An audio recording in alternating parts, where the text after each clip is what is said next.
what are the 5 habits of success?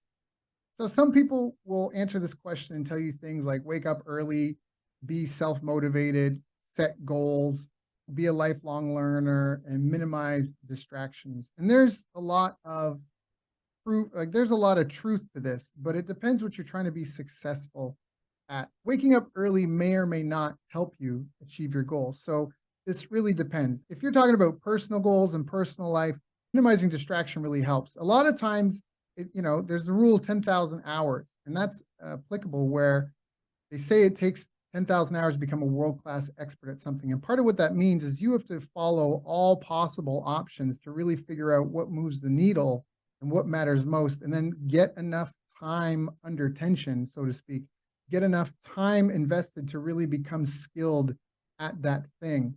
But, you're not going to get anywhere in life without good physical health, without good mental health, a commitment to improve, without a sense of urgency. That's really important. And you're really not going to get a lot done without communication and cooperation skills. That's a big, big, big factor. And you do have to develop some self-awareness. So all of these things, if you want to be successful, you really have to be careful because sometimes habits are pushed on us or we develop or accumulate bad habits slowly. And in the jungle, not everything kills you and eats you. Some things just feed on you like a parasite as long as they can. So, I mean, a good example is like cigarettes. There's no benefit to smoking. I've heard people say things like, oh, it helps me relax. And that, no, going outside and taking deep breaths of air helps you relax. Going outside and talking to someone helps you relax. Getting away from a stressful situation helps you relax. But the cigarettes, they don't help you relax, right? It might be a trigger, but non-smokers figure out their own triggers. And so that's a kind of a parasite where it siphons off you money, time. Maybe you even put some people off because you smell like cigarettes. And I'm not trying to, throw shade on smokers. It's just an example that when people say like, what are the 5 habits of success? It kind of depends on the goal, but really you need to make sure that you're in peak mental and physical condition. A great example of this is like, if you look at truck drivers, they by law are required to get a certain amount of rest for hours driven. And that's because there's a ton of research showing that if they drive like sleep deprived, it's equal to driving intoxicated, drunk. So if you don't get good sleep, maybe you don't need to wake up early, but if you don't get good sleep, then you are waking up and making decisions in your day as if you are intoxicated. And if you stack 365 days of drunken decision making on top of each other, the compound effect of that is not going to take you closer to your goals versus if you woke up at your best, where your mind was sharpest, where you ate really healthy, good food that fueled you versus, we've all had the day where you eat a big meal and you have a food coma, right? If you do that before an important meeting or an important interview, right? Or you're going to sit down and work on an important project, or even if it's artwork, like I'm going to do this painting and this painting is to express myself and help establish myself. And you come and you're in a food coma, you're not going to bring your best. So there is a little bit of randomness and grace or luck that you might, say that fits into this.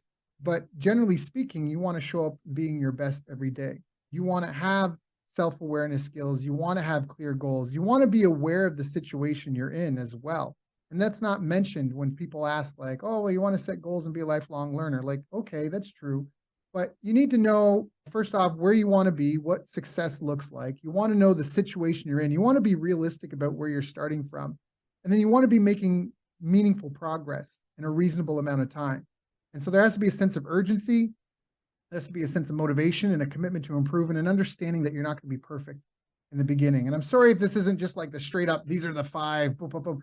But typically speaking, mental, physical disciplines, right? Being focused where you're at, helping build a community or a team or a support group to help you get there, and then being dead hard focused on that. And, if you're obsessed, you'll get there a lot better and a lot faster than if it's lackluster. So if it's an important goal to you, one thing I know for sure is that one day a week won't get you to your goal. It might be okay to work on a hobby. Maybe you just want to learn to cook a new meal every week, and that's fine. And after 52 weeks, if you cook a new meal, that's 52 new meals, okay.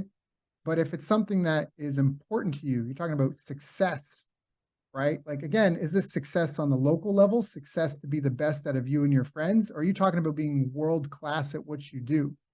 And the only way you're going to get there is by knowing what exists so far, the history of this field, what the reality of the situation is now, where you want to go, and spending as much time as you can to bring your best to that every day.